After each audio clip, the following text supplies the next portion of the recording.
நாளென் செய்யும் வினைதானென் செய்யும் இனி நாடி வந்த கோளென் செய்யும் கொடுங்கூற்றென் செய்யும் குமரேசர் இரு தாளும் சிலம்பும் சதங்கையும் தண்டையும் சண்முகம் தோளும் கடம்பும் எனக்கு முன்னே வந்து தோன்றினே. யோகி ராம் சுரத்குமார், யோகி ராம் சுரத்குமார், யோகி ராம் சுரத்குமார். ஜெயகுரு ராயா.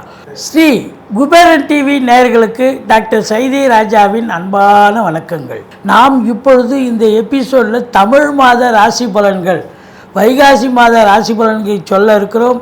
கிரகங்கள் ஒவ்வொரு ராசிக்கும் எப்பேற்பட்ட பலன்களை வழங்கப் போகிறது என்பதை பார்க்கலாம். அதற்கு முன் கிரகங்களுடைய நிலைகளை நாம் பார்ப்போம். இப்பொழுது நாம் வைகாசி மாத கிரகங்களுடைய நிலைகளை நாம் பார்ப்போம்.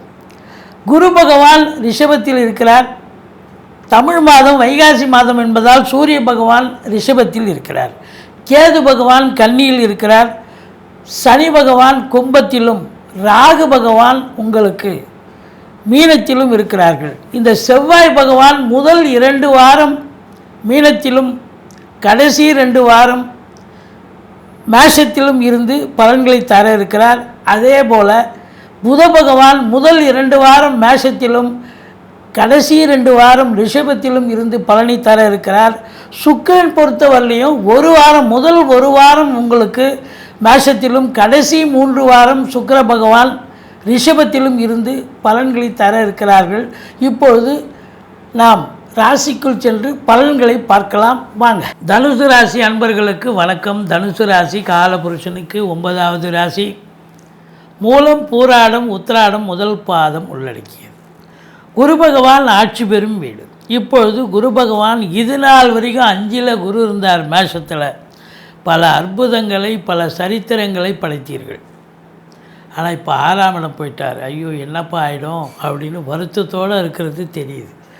ஆனால் உங்கள் ராசிநாதன் மட்டும் 6ஆம் இடம் சென்றாலும் கூட பார்வை பலம் என்பது சிறப்பான ஒரு விஷயம் இல்லையா? அது மட்டும் இல்லை, சனி பகவான் 3ஆம் இடத்தில் இருக்கார், உபஜயஸ்தானத்தில் இருக்கார். அப்போ அதுவும் சிறப்பு.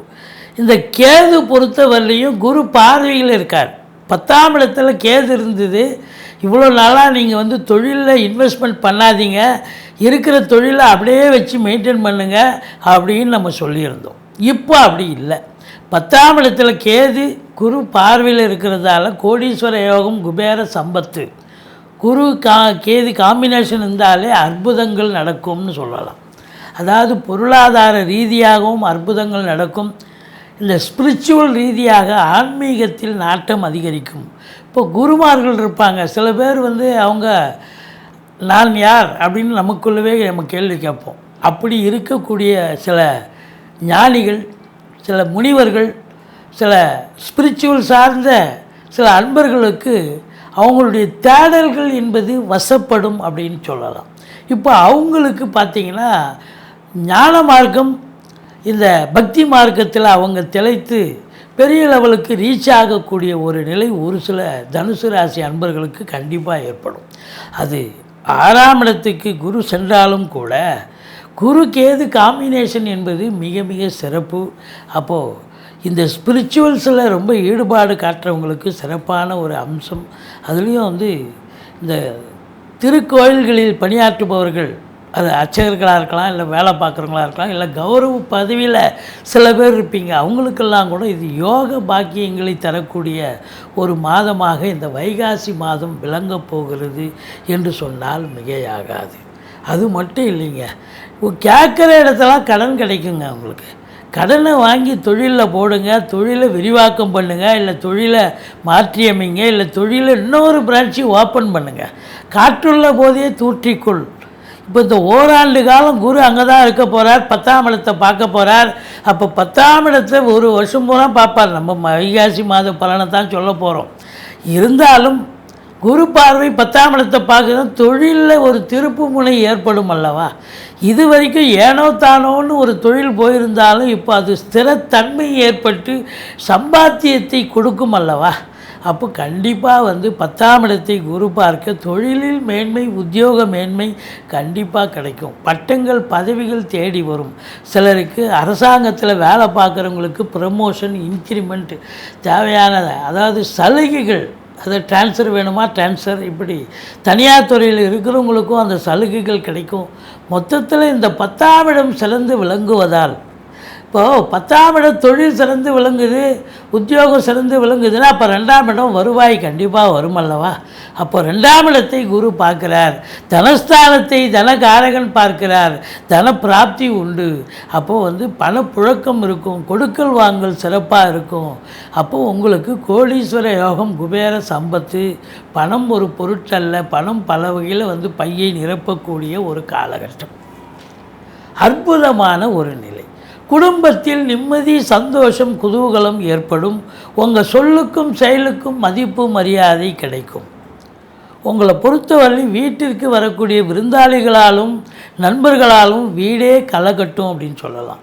சுப நிகழ்ச்சிகள் நடத்துவீர்கள். இது நாள் வரைக்கும் சுப நிகழ்ச்சிகள் நடத்தாமல் இருந்திருக்கலாம், இப்போ சுப நிகழ்ச்சிகள் நடத்துவீர்கள். வெளியார் சுப நிகழ்ச்சிகளுக்கு செல்லக்கூடிய ஒரு சூழலும் இருக்கிறது. அப்போது வங்கி கணக்கு உயரப்போகிறது, பணம் புரளப்போகிறது, கோடிகளில் லட்சங்களில் நீங்கள் சம்பாத்தியம் உயரப்போகிறது. அப்போது உங்களை பொறுத்தவரையிலையும் பார்த்தீங்கன்னா இந்த 3ஆம் இடம் உபஜயஸ்தானத்தில் இருக்கிறார். அவர் பங்குக்கு உங்களுக்கு தொழில் ரீதியாக, உத்தியோக ரீதியாக ஒரு திருப்பு முனை கொடுத்து சம்பாத்தியத்தை கொடுப்பார். அது அஃபிஷியல் ஆகட்டும், டொமஸ்டிக் ஆகட்டும், பர்சனலாகவும் சில நல்ல விஷயங்களை தரக்கூடிய அந்த 3ஆம் இடம் என்பது உபஜயஸ்தானம். ஸோ அற்புதமான ஒரு நிலையை இந்த சனி பகவான் எவ்வளோக்கு எவ்வளோ கெடுத்தாரோ இப்போ அவ்வளோக்கு எவ்வளோ உங்களுக்கு அவருக்கு தரக்கூடிய நிலையில் இருக்கிறார்.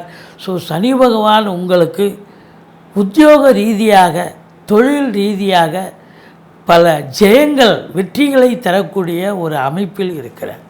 இப்போ ராகு பகவானை எடுத்துக்கலாம். 4ஆம் இடத்துல ராகு இருக்கார். 4ங்கிறது மாத்ருஸ்தானம். தாய்க்கு உடம்பு முடியாதுங்க. ஒரு நேரம் நல்லா இருப்பாங்க, ஒரு நேரம் உடம்பு முடியல, ஆஸ்பத்திரிக்கு போகணும் வாப்பான்பாங்க. ஸோ மருத்துவமனைக்கு எடுத்து போய் அழைச்சிட்டு போனால் சும்மாவா காசு செலவு பண்ணணும். அப்போ மருத்துவ செலவு வைக்கும். அது மட்டும் இல்லை, வண்டி வாகனங்கள் செலவு வைக்கும். அதை வச்சு பழப்பு நடத்தக்கூடியவர்களுக்கு பழப்பு நல்லா போகும். 4 ராகுன்னா பாசிட்டிவ் நிறைய, நெகட்டிவ் கொஞ்சம்தான். அப்போது வண்டி வாகனங்கள் செலவு வைக்கும்.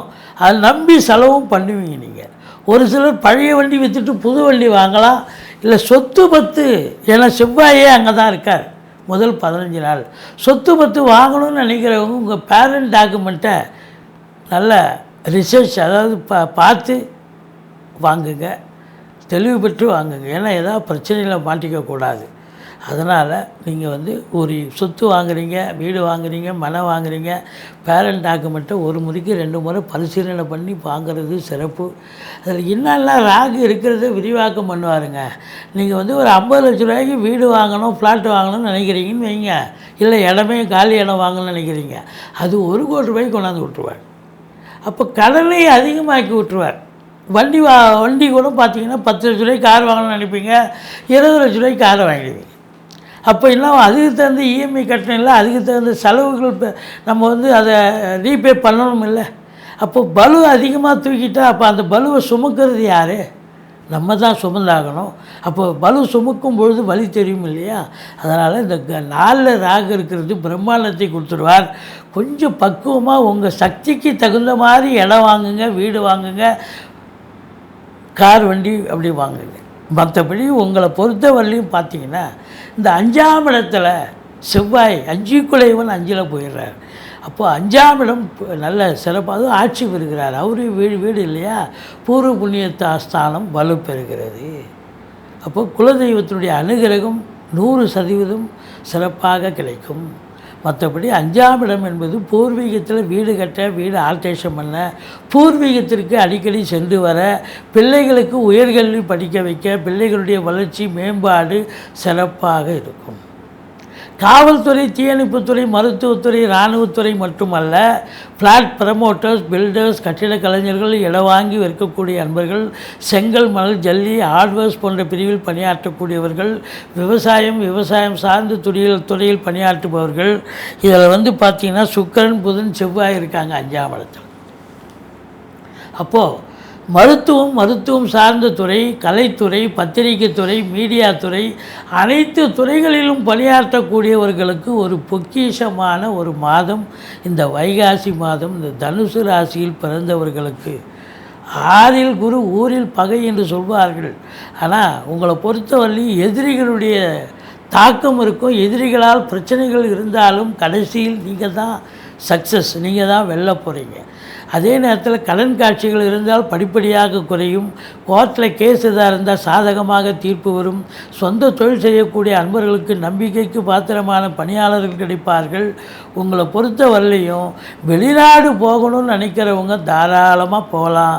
உயர்கல்விக்காக போனாலும் சரி, உத்தியோகத்துக்கு போனாலும் சரி, சொந்த தொழிலுக்காக போனாலும் சரி, நீங்கள் சாதிக்க போகிறீங்க, சரித்திரம் படைக்கப் போகிறீர்கள் அப்படின்னு சொல்லலாம்.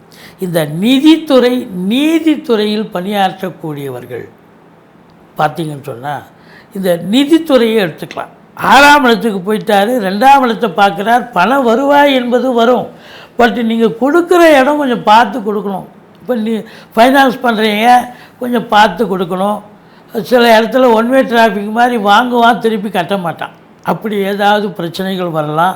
அதே போல் நீதித்துறையில் வேலை பார்க்குறவங்க, அதாவது நீதிமன்ற வளாகத்தில் வழக்கறிஞர்கள், மற்ற வேலை பார்க்கக்கூடிய அன்பர்கள், அந்த நீதிமான்கள், நீதி அரசர்கள், இவங்கெல்லாம் கூட பார்த்திங்கன்னு சொன்னால் கொஞ்சம் இடர்பாடுகள், இன்னல்கள், பிரச்சனைகளை சந்திக்கக்கூடிய ஒரு நிலை இருக்கும். ஒரு தாக்கம் ஏற்படும். கொஞ்சம் எச்சரிக்கையாக இருந்துக்குங்க. மற்றபடி இந்த சனி பகவான் பார்த்திங்கன்னு சொன்னால் உங்களுக்கு 5ஆம் இடத்தை பார்க்குறார். 5ஆம் இடத்தை சனி பார்க்குறதால பிள்ளைகளுக்கும் உங்களுக்கும் எதிர்ப்புகள் வரலாம், பிரச்சனைகள் வரும். பூர்வீக சொத்தில் யாராவது ஆட்டையை போடுவாங்க. பூர்வீக சொத்தில் வரப்பு சண்டை, வாய்க்கால் சண்டைன்னு ஏதாவது பிரச்சனைகள் வரலாம். மற்றபடி டாக்குமெண்டேஷன் பிரச்சனை வரலாம். கொஞ்சம் எச்சரிக்கையாக இருங்க. மற்றபடி இந்த பத்திரிகை துறை, மீடியா துறையில் பணிபுரிகிறவங்களுக்கு அதிகமான உழைப்பு தேவைப்படுகிறதுன்னு சொல்லலாம். சனி பார்க்குதுன்னா ஈஸியாக முடிக்க முடியாது. இந்த கலைத்துறையில் இருக்கிறவங்களும் சனி பார்க்குது. உங்களுக்கு ஒரு வாய்ப்பு வரும், சினிமா வாய்ப்பு, இந்த சீரியல் வாய்ப்பு வருது. டெக்னீஷியனாக இருக்கலாம், நடிகராக இருக்கலாம், எதுவாக இருந்தாலும் வாய்ப்பு வரும். கடைசியில் பார்த்தா மறுநாள் அந்த வாய்ப்பு வேறு ஒருத்தருக்கு தட்டி போயிடும். காரணம் சனி பார்வை. அந்த ஒரு நைட்டு, ஓவர் நைட்டில் யாரோ ஏதோ ஒன்று ஓதி உங்களை ஒன்றும் இல்லாமல் ஆக்கிடுவாங்க. அதனால் ரொம்ப எச்சரிக்கையாக இருங்க. மற்றபடி 7ஆம் இடத்து அதிபதி 6லும் 5ஆம் இடத்தில் இருந்தாலும் சனி பார்வையில் இருக்கார். உங்கள் வாழ்க்கை துணைக்கு உடம்பு முடியாமல் போகலாம், மருத்துவமனைக்கு செல்ல நேரிடலாம், இல்லை உங்களுக்கும் அவங்களுக்கும் கருத்து வேறுபாடுகள் வரலாம். எச்சரிக்கையாக இருந்து கொள்ளுங்கள். மற்றபடி உங்களை பொறுத்தவரையிலையும் பார்த்திங்கன்னாக்கா இந்த 9ஆம் இடத்தை சனி பார்க்கிறார். இந்த வெளிநாட்டு பயணம் போகிறேன்னு சொல்கிறவங்களுக்கு உங்கள் தாஸ்தாவேஜிக்களை சரிவர எடுத்து செல்லுங்கள். அங்கே போய் ஏதாவது ஒன்று மிஸ் பண்ணிட்டு போயிட்டீங்கன்னா அங்கே போய் யாரும் ஹெல்ப் பண்ண முடியாது. இப்போ திருப்பி அனுப்பிச்சி விட்ருவாங்க அதே ஃப்ளைட்டில். அப்போ அது என்ன ஆகும்னா 9ஆம் இடத்தை சனி பார்க்குது. ஃப்ளைட்டு தாமதமாகலாம், பிரயாணம் தடைப்படலாம், போஸ்ட்போன் பண்ணலாம், இல்லை போயிட்டாலும் அங்கே போய் ஏதாவது இடர்பாடுகள் வரலாம். இப்போ 9ஆம் இடம் என்பது ஒரு பயணத்தடை, ஒரு அதையும் தாண்டி உங்களுக்கு பாக்கிய தடைன்னு சொல்லணும். பாக்கியங்கள், உங்களுக்கு வர வேண்டிய காசு பணம் கைக்கு உடனடியாக வராது, பாக்கிய தடை. அப்போ போராடி ஜெயிக்கணும். தந்தைக்கும் உங்களுக்கும் இடர்பாடுகள் வரும். அதாவது உங்களை பொறுத்த வரலையும் தந்தைக்கே சில பிரச்சனைகள் வரலாம். அவங்களுக்கு உடம்பு முடியாமல் போகலாம், அவங்களுக்கு மருத்துவ செலவுகள் வைக்கலாம். அப்போது உங்களுக்கு எச்சரிக்கையாக இருங்க. 9ஆம் இடத்தை சனி பார்க்குது அப்படின்னா பாக்கியஸ்தானம், தந்தைக்கு பிரச்சனை, உங்களுக்கு பாக்கிய தடை. மொத்தத்தில் பார்க்கும்பொழுது இந்த 10ஆம் இடம் குரு பார்வை ரொம்ப சிறப்புங்க. தொழில், இந்த தனுசு ராசியில் பிறந்தவர்களுக்கு தொழில் அமக்கலமாக விளங்க போகிறது, ரொம்ப சிறப்பாக இருக்க போகுது. அப்போ தொழில் நல்லா இருக்குது, வருமானம் நல்லா இருக்குது, செலவு இருக்கத்தானே இருக்கும். 12ஆம் வீட்டை குரு பார்க்குறார். செலவு, சுப செலவுகள் ஏற்படக்கூடிய ஒரு மாதம் இந்த மாதம். சுப செலவுகள் அப்படின்னு சொன்னால் வீடு வாங்க, மனை வாங்க, ஃப்ளாட்டு வாங்க, கார் வண்டி வாங்க, பிள்ளைகளை உயர்கல்வி படிக்க வைக்க, இப்படி சுப செலவுகள் ஏற்படக்கூடிய ஒரு அமைப்பு இருக்குது. 12ஆம் வீட்டை சனியும் பார்க்குது. அசுப செலவும் ஏற்படும். சுப செலவுகள் தான் அதிகமாக இருக்கும், அசுப செலவு கொஞ்சம் தான் இருக்கும். மற்றபடி இந்த தனுசு ராசியில் பிறந்த அன்பர்களுக்கு பார்த்திங்கன்னு சொன்னால் 5 நாள் அதாவது சந்திராஷ்டமம் வருதுங்க. மாத ஆரம்பத்தில் 1ஆம் தேதி 2ஆம் தேதி வைகாசி 1, 2 சந்திராஷ்டமம், 27, 28, 29 5 நாள் மொத்தம் சந்திராஷ்டமம் இருக்கிறதால இந்த சந்திராஷ்டம நாளில் ரொம்ப எச்சரிக்கையாக இருங்க. சந்திராஷ்டமம்னு சொல்லிக்கிங்க. வேலை பார்க்குற இடத்துல நீங்கள் சூதனமாக நடந்துப்பீங்க. ஓரளவுக்கு வர்ற பிரச்சனை பாதி பிரச்சனையாக குறைஞ்சிடும். அதுதான் இந்த எப்பவுமே இந்த நம்ம அடிக்கடி சொல்லுவோம், சந்திராஷ்டம நாளில் நீங்கள் ஆஃபீஸ் போனால் கூட சொந்த வண்டி பயன்படுத்தாதீங்க, வாகன வண்டியில் போங்க. பாதியில் நின்று போனாலும் வேறு வண்டியில் போயிட்டே இருக்கலாம், ட்ராவல் பண்ணிட்டு போயிடலாம், டைமுக்கு ஆஃபீஸ் போகலாம். ஆனால் சொந்த வண்டிக்கு போனால் ரிப்பேர் ஆகிடும். ரிப்பேர் பண்ணிவிட்டு போகிறதுக்கு டைம் மேனேஜ்மெண்ட்டு முடியாது. அதனால் ரொம்ப விழிப்புணர்ச்சியாக இருங்க. உங்களை பொறுத்த வரலையும் குரு கேது காம்பினேஷன், கோடீஸ்வர யோகம், குபேர சம்பத்து, பண வரவு, பொருள் வரவு, குடும்பத்தில் சந்தோஷம், நிம்மதி, குதூகலம், சுப செலவுகள், குடும்பத்தில் சுப நிகழ்ச்சிகள் நடக்கக்கூடிய ஒரு அமைப்புகள் ஏற்படும். நீங்கள் வணங்க வேண்டிய தெய்வம் துர்க்கையை வழிபாடு செய்யுங்கள். வாழ்க்கை வளமோடும் நலமோடும் அமையப்போகிறது. நன்றி. ஸ்ரீ குபேரன் டிவியை பார்த்தமைக்கு நன்றிகள். மேலும் இது போன்ற தகவல்களை தெரிந்து கொள்ள ஸ்ரீ குபேரன் டிவியை சப்ஸ்கிரைப் செய்யுங்கள். மறக்காமல் பெல் ஐக்கானை கிளிக் செய்யுங்கள்.